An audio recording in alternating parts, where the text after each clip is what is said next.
Hello, I'm Dan Roselli, and I'm here to talk about the session on being principled as part of our Institute on Business Leadership. And I'm thrilled to be able to be here with you. Before I go into a little bit of the presentation, I wanted to give you just a little bit of background on me so you know who it is that's presenting.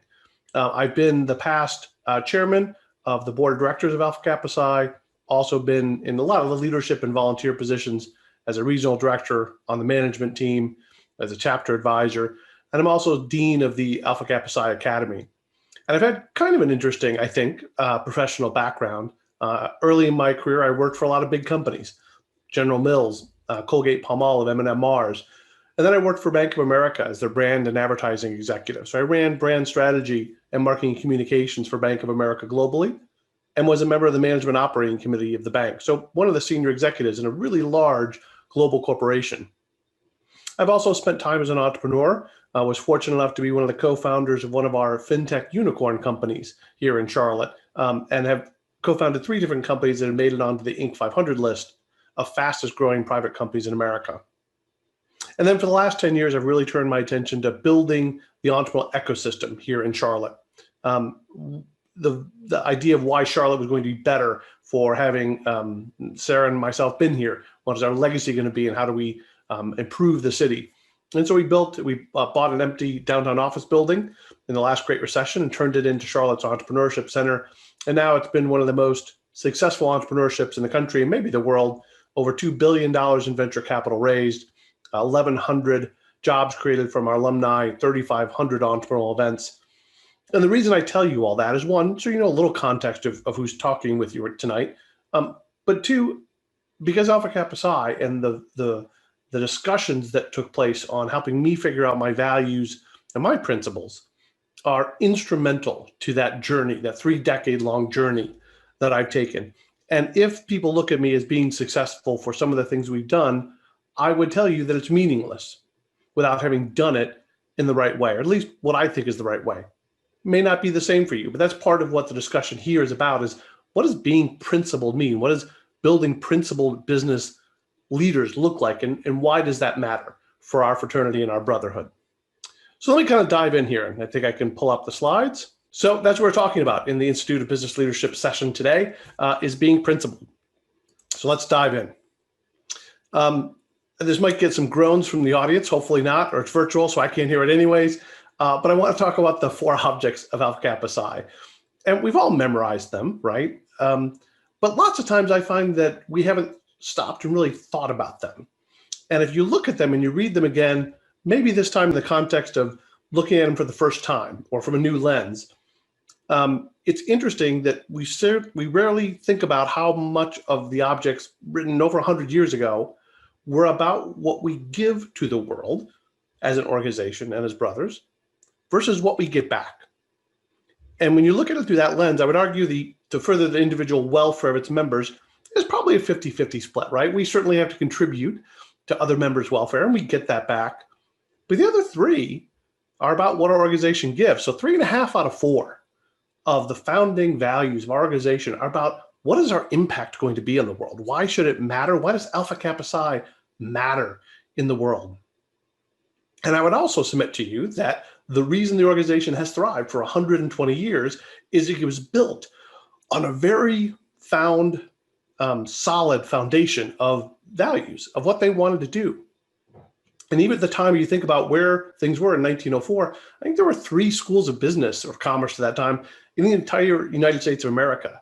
And so this idea of fostering research in those to promote and advance in institutions of college rank courses leading to degrees in business administration, that was a novel and forward-thinking idea. And it was about how do they make this burgeoning scientific field of business and commerce better for them having been part of it. And then, of course, the one that I think is really important, to educate the public, to appreciate and demand higher ideals therein. And I think that word demand is really overlooked too many times in our values and principles as an organization. It wasn't the suggest, promote, demand higher ideals therein, that there's an obligation of people who are out there in business in the free market in a capitalistic system to demand higher of what we do out of each other, of our teammates, how we treat the world. And there's a big movement that's been happening over the last decade maybe, but there's a really quintessential event about a year ago where a whole bunch of Fortune 500 CEOs got together and issued a statement talking about stakeholder values, not just shareholder values. Certainly corporations have to make money. They have investors, they need to provide a return. But there are other considerations as well. How we treat our employees, how we treat our vendors and partners, how we treat the environment. All those things matter for a long-term sustainable environment. And you have to remember in 1904, robber barons still existed in capitalism, right? 1904 American, I'll call it American capitalism for a second, was not a pretty thing in lots of situations. And the idea that these four folks walking across the Brooklyn Bridge that were young, they hadn't even graduated college, that they would talk about we collectively need to demand better of ourselves and better of our industry, that was really novel stuff. And I think it served the organization really well for the last 120 years. And so I wanted to talk about that, something that you think you know really well, and that maybe you can look at from a different frame or different perspective for this session. I also want to talk about the difference between tools versus values. Lots of times I hear people talk about leadership and teaching leadership and building leadership skills. That's all great, but leadership is a tool. It's neither good nor bad. It doesn't have a value set. I would argue capitalism is a tool. It's neither good nor bad.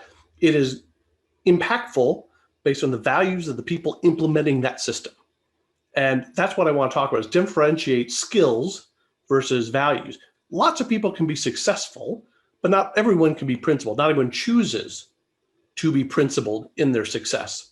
So just to make a kind of a dramatic example about that, when we talk about leadership, is I'm going to show you some historical figures who are, I think without question, impactful leaders. They've had a significant impact using the tool of leadership in their world, but are diametrically opposed people in their principles and their values.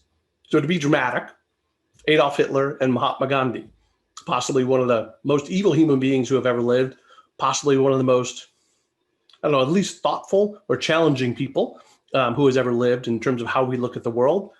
Both were undeniably impactful leaders, but I think their principles shone through in terms of the impact they had in the world. And that's what we want to talk about here is just being a dynamic, powerful leader is not enough in the view of our fraternity, that you have to be principled in your approach. That's why we talk about building principled business leaders. That's why we're talking about shaping people who will shape business. And it's quintessential to understanding Alpha Kappa Psi and what we are about. If you want to take a business example, Warren Buffett, who's one of my personal role models, versus Pharma Boy, who bought through a leveraged buyout a pharmaceutical company and raised the price of a life-saving drug. I think it was 1,000%. I think he's now in jail. I think he's actually being convicted and is a felon. So these discussions aren't esoteric leadership, global impact discussions. They impact business, and the business leaders have dramatic impact on the world and how we operate and how people see business. And I think our mission in Alpha Kappa Psi is absolutely as relevant today as it was 120 years ago. And that's why the organization has had the staying power it's had over that time. Is it is just important to follow people, in my opinion, like Warren Buffett versus other business leaders. And we could all come up with our own examples, local examples, international examples. That's one that I think everyone may know. So I wanted to talk about it. You can also reference how this impacts big choices we have to make in life. Another dramatic example for a second, during World War II, you can imagine what it was like to be in Germany and to be in Nazi Germany, even if you did not subscribe to the Nazi philosophy. I took my kids to Germany a few years ago, partly because I wanted them to see the concentration camps. I wanted them to understand what had happened and how horrible that was and get a deeper understanding of it. And there's lots of great museums there that talk about the history of it. But there's one photo that really stuck out at me. This is the German shipyard. The guy in the circle there is a guy named August Lenmesser. I'd never heard his story before we went. And Adolf Hitler was giving a speech to all the shipyard workers. And if you can put yourself as possible, in 1930s Germany, where, if you didn't support the Nazi party, you were shot. This guy's sitting there with his arms crossed like this, like, hell no. I don't care if every single person around me, I don't care if every single person I know is doing the Heil Hitler. I refuse to do that. That's an understanding what your values and principles are at a really deep level, and the understanding that nothing else matters if you can't stand by your principles and your values. The backstory, for those of you who are curious, he was in love with a Jewish woman. And I would love to tell you that story ended well for the both of them. It did not. But he understood what he was doing. He understood the risk. And he also understood that if you can't live your life with principles that you believe in, that it's worth taking that risk, or at least it was worth taking that risk for him. I don't think we need to make life and death choices most of the time in what we do in business, but we do make choices that impact people's lives. And I think understanding the concept of what we want to be in terms of leaders is really important. And I think we need to think about them now. So for us, our organizations help to shape that, right? The 5 values that we talk about, from brotherhood, knowledge, integrity, service, and unity, are our principles, our values that have been updated. And we talk about why those are important. I think we actually updated this at the 100-year anniversary of the fraternity, and talking about, with the 100-year history, how do we take this into the next 100 years? Not to change where we are, but to re-solidify, maybe more common, more modern language, what our organization has always been about and how we move forward. And it's interesting because I use this analogy a lot of values or principles, that they are foundational. And the analogy I love to use is that of a lighthouse. Lighthouses are built on really fundamental sound ground. They're built very sturdy because they have to withstand all the things that get thrown at them. And their purpose is to shine a light, to help protect, to show the way for people. And they're big and they're bold and they're way stuck out there on purpose. And I think our principles are kind of like that. That if we build our principles on a solid foundation, they'll withstand whatever gets thrown at them. That lighthouses, just like our principles, shine onto the world what we stand for and what we believe in. The bigger the lighthouse, the more it shines and the farther it shines. And it's not shy about it. It's not apologetic about it. It says, this is what I believe and this is what I stand for in the world. And the reality is, I think for a lot of people, and this goes back to leadership being a tool versus, something that's inherently good, is the world needs positive role models. It needs positive lighthouses. It needs principled business leaders, or else it will follow other people. Lots of people in the world will follow whatever lighthouse they see, whether it's the lighthouse that's guiding them to prosperity or it's the lighthouse that's going to crash them upon the shores. And that's the reality of our world and the different business leaders we've all seen. It's the difference between the leaders I showed you earlier. And so this idea of lighthouses, I think, is a really interesting metaphor for us to think about in terms of values. And I would argue that the founding 4 and the 10 founders understood this. They gave us very clear, very sturdy lighthouses about what our organization believes and how we want to move forward into the world. And that's part of the reason that we've endured. Another interesting part about this metaphor is it's not just for bright, shiny days like this, where everyone can see it and everything's happy and it looks great. It's also for days that look a little like this: the darkest days, the stormiest days, the most stressful days, the COVID-19, the economic crisis, the 9/11s of the world, the internet bubble burst. That when crisis happens, what are we as business leaders? How do we choose to lead? Do we lead people based on our principles, and are those principles set? And the reason we want to have this kind of discussion now is you need to build your lighthouse when the days are sunny. That's how you build the foundation. You think about your principles, you challenge yourself, you talk about the scenarios, so that when days like this come, hopefully you built your foundation sturdy enough and strong enough that it can withstand the weather and whatever the environment throws at you. I mentioned I run an entrepreneurship center. We actually, as a community, came up with our values and our principles, and we wrote it as a statement of beliefs. And it literally sits outside the building, permanently written down for everyone who walks by to see it. This is our lighthouse, and we put it out there for the whole world to see. Now, you may look at that and go, as an entrepreneur or potential entrepreneur, wow, that's really cool. I want to opt into that community. I want to be part of that community. I buy that vision. I want to add to that vision. Or you may look at it and go, wow, that's not for me. And that's the value of lighthouses. We stick them out there and people can choose whether they want to follow, which ones they want to follow.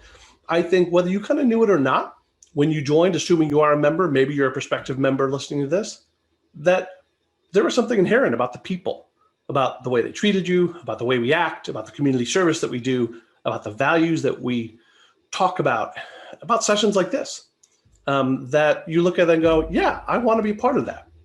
And I think, at least for me in my journey, I had that inkling when I joined, but I've learned how much deeper and richer it is, how much more robust, how really firm our lighthouse is, how tall it really is. Think of this for the Brooklyn Four, walking over the bridge. This organization now is 120 years old, hundreds of chapters around the world, hundreds of thousands of members out there in the world. That's a pretty cool lighthouse. If we all get the opportunity to build a lighthouse a fraction of that impactful, I think we would be really proud and happy with what we've been able to do. So that's the power, I think, of lighthouses. I think it can apply even on a smaller level. My family, I have 2 sets of twins. They're now a little bit older. They're closer to your ages. If you're watching this, if you're a college student, they're juniors in college and seniors in high school. But when they were younger, we sat and talked about what our lighthouse was going to be as a family. What do we believe? And so when the kids were, I think, about 6 and 9, maybe about 7 and 10, we sat and had a family meeting and talked about our principles. Do your best. Help each other. Love unconditionally and have fun every day. Well, it sounds pretty simple. That helped us guide our family when we would sit and talk about whether we were doing that, whether I was living that as a father to them. And it was also, and I got to be really careful to say this too, if our children were listening, they'd be going, Dad, do you remember that time? It's important to understand that you don't always become perfect in exercising on your values and principles. They are lighthouses. We aspire to be at our best. They're not how we end up every day. And that's part of why the Brotherhood is so unique. The fact that you have this huge support network of people who have a common belief, a common set of principles and values, to be a support network for each other, to help move that forward. We're not doing this journey alone. We're not doing this discovery alone. That's powerful. That interaction for all of us, I think we should be really proud of, feel an obligation to add to, and make the Brotherhood and the Foundation stronger when we pass away, when we leave it, than when we got it. That's part of, in my opinion, being a good member, is to make our lighthouse taller, make it shine brighter, make it shine more clearly about what we stand to for the whole world out there to see. I often say sometimes if aliens came down from outer space and they were given the values of our organization and they could see the whole business world out there working, could they pick us out? Could they pick out the Alpha Kappa Psi members in the business world just by understanding the values we say we believe in and seeing the actions of all the people in the business world? I think they get a lot of really good people who aren't Alpha Kappa Psi members who believe similar things, but would they be able to pick you out? Through your actions and what you do, would they be able to pick you out as a principled business leader? I think that's something to challenge yourself with and think about, because in my belief, that's a core of what we do in our organization and help you challenge and think about. And this session is meant to help you challenge and think about. Just a couple of other quick things in wrapping up. I mentioned the Academy. I've been Dean of the Academy for 2 decades now, almost as long as probably most of you listening have been alive. It is I would argue, our most advanced leadership training. It's a fellowship provided by the Alpha Kappa Psi Foundation. So if you don't know about the foundation, you should, because that's a lot of what powers our economic engine. You should all be donors to the foundation, even if it's $5 to start, but getting in the habit of helping pay this forward. And we do this every year. And so I'd encourage you to think about applying if you haven't ever thought about applying to the Academy. 20-ish folks get selected every year, a fully paid fellowship from the foundation to talk about business ethics and do this discovery of what we believe in a very hands-on, a kind of immersive experience, probably unlike any other leadership experience that you've had the opportunity to have today. So I want to leave you with a couple of thoughts. I talked about Mahatma Gandhi earlier. Many people, especially arrogant people, want to punish you for speaking the truth, for being correct, for being you. Never apologize for being correct or for being years ahead of your time. If you're right and you know it, speak your mind. Even if you are in a minority of one, the truth is still the truth. I like thinking about the four founders walking across the bridge, right?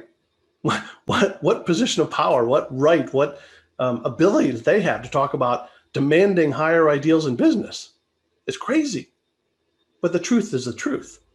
Whether you're one person in college, or whether you're four people walking across the bridge, or whether you're an organization of hundreds of thousands in locations all across the globe, the truth is the truth.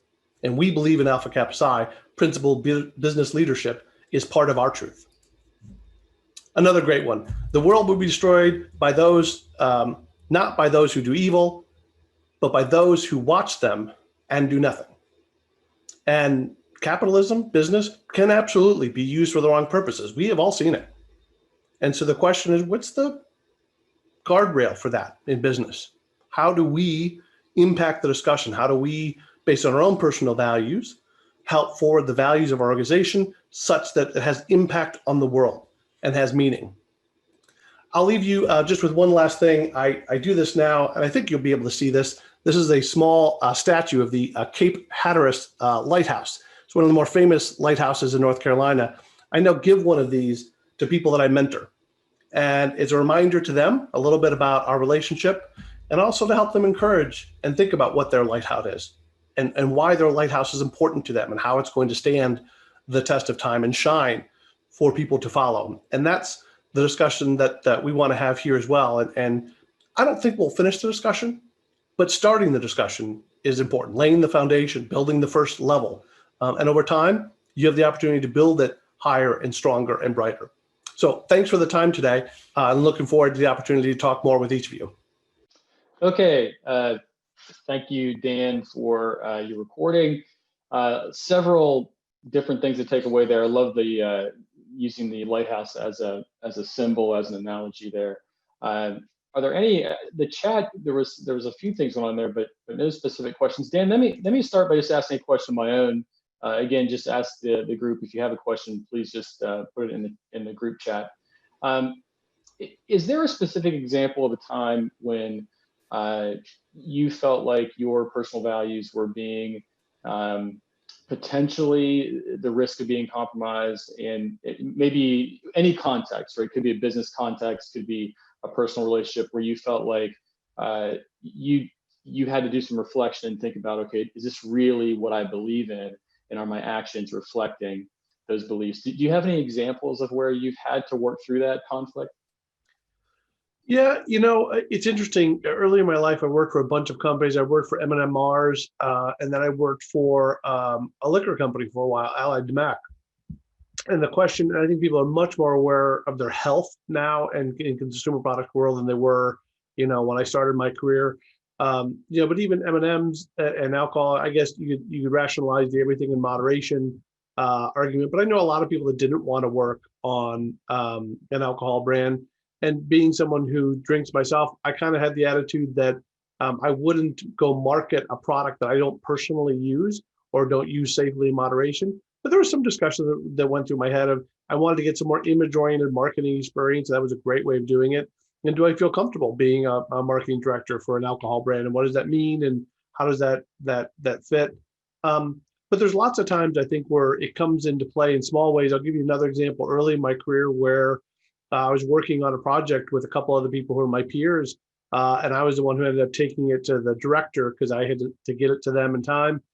And they stopped and one of our calls and recognized the great work that I had done. There were probably like 30 people on the call, and I kind of had to stop in the middle of the presentation and say, "Hey, don't forget that Bob and Susie really were the ones who were doing this.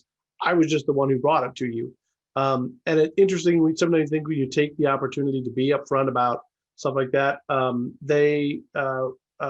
think not only my peers, but other people on the call actually kind of respected it even more, where I could have just kept quiet and go, "Oh, well, I guess he was wrong." But, I didn't, I was the one who said it. He's the one who said it. I can take credit for it in front of everyone. And that's something that's never really felt comfortable to me, taking credit for other people's work. And I think I do enough good work that I should get credit and recognition when I do, and other people should get their credit and recognition when they do. So, but there's a lot of examples like that. Great, thank you. A couple of, looks like there's a couple of comments in here, Dan. It says, one of them is, how do you walk the line between following your values closely and reevaluating your values. It says like AK Psi did at our, I guess at their 100-year anniversary. I wasn't aware that Alpha Kappa Psi did reevaluate, but I'm curious, is there a... But we did update it. If you think about those, the 5 values that we talk about and the principal statements, those didn't exist before 2004. Because we as a board of directors did that work, and Steve, that was before you joined the organization, but did that in Chicago in 2004. And the idea wasn't to change, but it was to put a modern frame on it, right? Because we thought the objects sounded, and they were written 120 years ago, right? At that time, 100 years ago, sounded a little out of date. Do we really need to be advancing courses leading to business administration in institutions of college rank anymore as an organization? No, probably not. But we kind of talk about, okay, what was the true north of the founding four that is still relevant today, and how do we bring that into a modern framework? So I wouldn't even say it's even altering as much as refining the fact that we've walked part of that journey. We've gone up the mountain a couple levels, and we're at a new base camp. So when you go kind of true north, that you continue on a journey and the world changes around you. And how do you continue to refresh that and stay true to what's at your core? One of the exercises we do at the Academy is talking about what your core values are, making you choose and think through what's important, because this is the real rub. There are times when your core values are going to come in conflict with each other. And that's where you really figure out how you built your lighthouse and what it stands for. I use as an example sometime of this guy, Thomas Doswell is his name. This is before the internet and before DNA testing. He went to prison and served 20 years for a rape that he did not commit. This is before DNA evidence. And then DNA evidence came, and he had the opportunity to be paroled if he just admitted to his crime and said he was sorry and expressed remorse for it. And he refused to accept responsibility and apologize for a crime he knew that he didn't commit. And so he stayed in prison when he could have gotten free. And so you think about competing values of freedom, which I'm assuming he would really appreciate, and the values of respect. And how could he go back to his wife and his daughter being someone who admitted that he was a rapist? And within a few years, DNA testing came out. They were able to do the DNA testing and prove conclusively that he was not responsible for this crime, and he then got freed. But could you imagine having to make the choice of stay in prison and be true to who you are and that sense of respect and how that is important to you, or have your freedom? And so there are times where your values will come in conflict with each other, and you're going to have to choose what is more important to you. And that this discussions like this and sessions like this and being involved in Alpha Kappa Psi hopefully helps you start to figure some of that out, so you have a better base to make those decisions when you have to.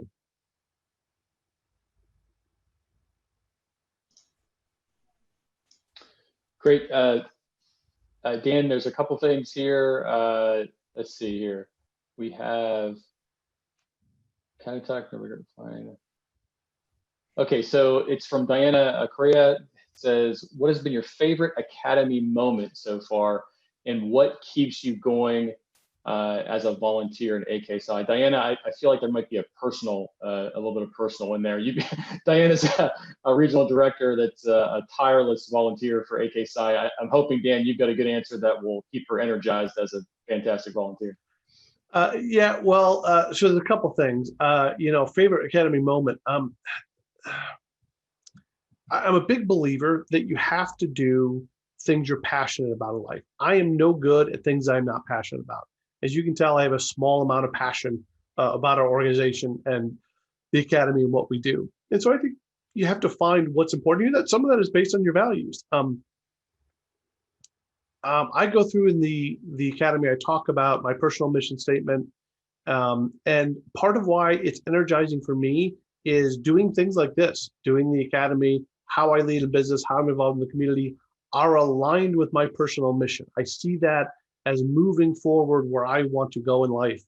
And therefore, because I'm really passionate about it, it's really motivated to continue to do it. If I keep thinking, if I wasn't doing this, is there something I would rather be doing? Is there something I'm more motivated, more passionate to be doing? And there's not. And I think that's kind of what keeps me fired up about it, is because if you know what your mission is, you know what your true north is, you know what your lighthouse is, then you can withstand some of those challenges, right? And if you're just kind of drifting, it's easy to get pushed along by the waves, by the winds, by peer pressure, by social media, whatever it is. And so I think spending time to figure that out. Also understand that there are times, like I've pivoted in my career professionally 3 different times, that you can change things, right? But I think if you don't challenge yourself to put both feet square on the ground and take a position, then you will never know whether it's the right position or not. If you just kind of drift through life, it doesn't happen. So I think being passionate, having a stand on what you believe in are two of the things. And then I think there's also some balancing. Over the course of 30 years, for example, I wasn't involved in the fraternity at all for the first 3 years after school. I was busy with my career. I was doing my graduate work. And then I got involved in an alumni association, but it was 3 years after that I got involved. I've served on the national management team, or the now just the management team, and had done that time, and then kind of took a step back and continued doing the academy. But I think everything in life ebbs and flows, and you need to find time to reinvigorate yourself too. Serving on the management team, being a regional director, is a huge time commitment. And I think, when people are done with that, taking a year or two off and taking a little bit easier as a volunteer is probably a good thing to do. Great, thanks, Dan. Dan, you when you talk about sort of evaluating and maybe even looking at competing values, how did you start to sort of reflect? I mean, I know there are exercises that people and workshops can do to sort of do some values clarification. Alpha Kappa Psi, in fact, has a few of those activities that we do from time to time. How do you kind of reverse engineer it? Like, are you able to sort of see, well, how do I spend my time? How do I spend, who are the people I associate with, and sort of say, okay, well, these actually do seem to be in line with what I believe, what I think, and then maybe sometimes things are not. Like, do you sometimes do that audit process, to bring up another Alpha Kappa Psi term, to try to see if you're in alignment? Yeah, I try and do that a lot, right? I mean, integrity, the definition of integrity is living your life and taking actions the way and what you say is important to you, and your actions match your words. I use that example in the talk about, if aliens came down and all they had was the value statement of Alpha Kappa Psi, and they could see everyone's actions, could they, better job than not of picking out who our members are? I think it's a great challenge for all of us to think about that, which is, do we live the values of the organization? You've all taken an oath, assuming you're members and not interested prospective members. You all taken a lifelong pledge to say, yes, I agree with these values, and I want to represent these values, and I want to live these values. Okay, so are you doing it?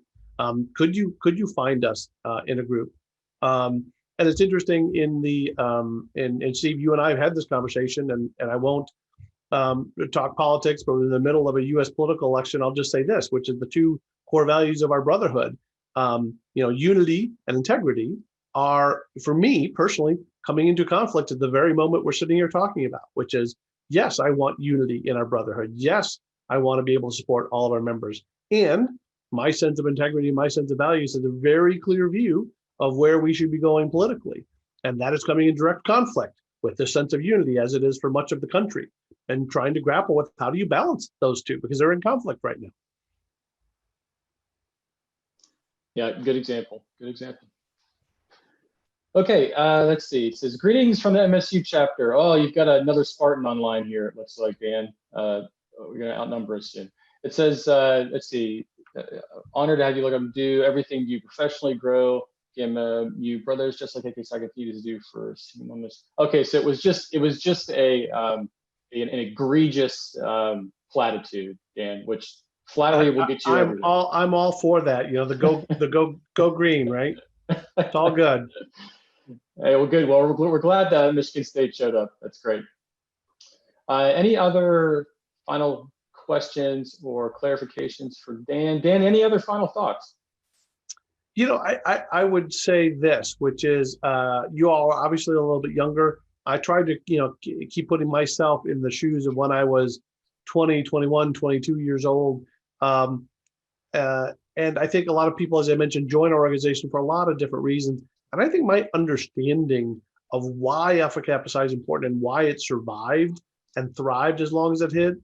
I got a deeper understanding as I got more involved and as I reflected on it. And I think I would encourage you all not to think just because you've gone from being a prospective member to a member, or you went from a member to an alumni member, that you haven't figured out yet. There's a lot of depth to our organization. I would encourage you to explore it and think about why it's here and what its reason for being here is. Because I would argue, unless we have a strong voice and have a very clear voice of what we believe in, then we don't have a reason for being.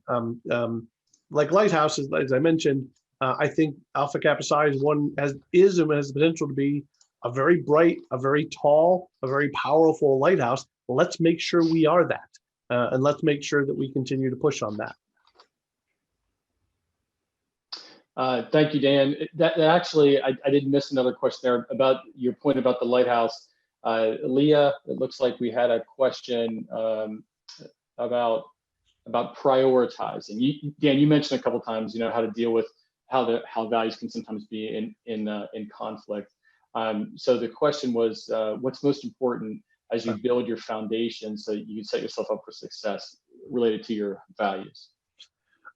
Yeah, in prioritizing and narrowing down, one, a shameless plug for the Academy. If you have the opportunity to apply to be an Academy fellow, please do, because we spend a lot of time talking about that. The second thing is that I talk a lot about, which I did in the presentation, the 7 habits of highly effective people, written by a guy named Stephen Covey. I mentioned the term personal mission statement. That's where that comes from. And there's other ways of doing that. That one happens to be one that came to me when I was about your age, that really helped me figure out my personal mission statement, my reason for being. And I think you all got to figure that out. When you talk about narrowing down and focusing, one, because it clarifies, and then two, it motivates. There's kind of a combination answer from a couple different things. It clarifies which values are more important and what's the hierarchy, and then keeps me motivated to move towards those. And not probably surprising if you knew my personal mission statement. A lot of it is around how do we motivate other people, how do we bring out potential in other people, and that's kind of what gets me fired up and excited. And you can see it. Hopefully, you can see it in my actions and how I spend my time, talent, and treasure.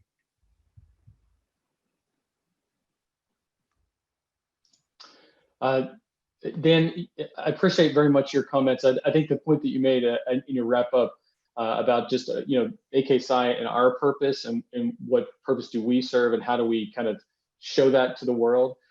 That's something that's always good to have as a reminder, whether it's at an event like this, which is international, or even at the local chapter level, or even just small pockets like you do at the Academy, where we challenge each other on, are we living these things? I think that also gets to some of the things around the values clarification and validation, having that community of people who share those values, and to make sure that we're sort of holding each other to account and also challenging those behaviors as they're aligned to. So I think it's a great point. Thank you for making that point. And I'm going to try to, later tonight in a couple of hours, I think is one of the networking sessions on being principal, which I'm going to try and attend if I can, if it doesn't interrupt family dinner. So if you want to kind of interact more and have a discussion about it, would love to see you all there too.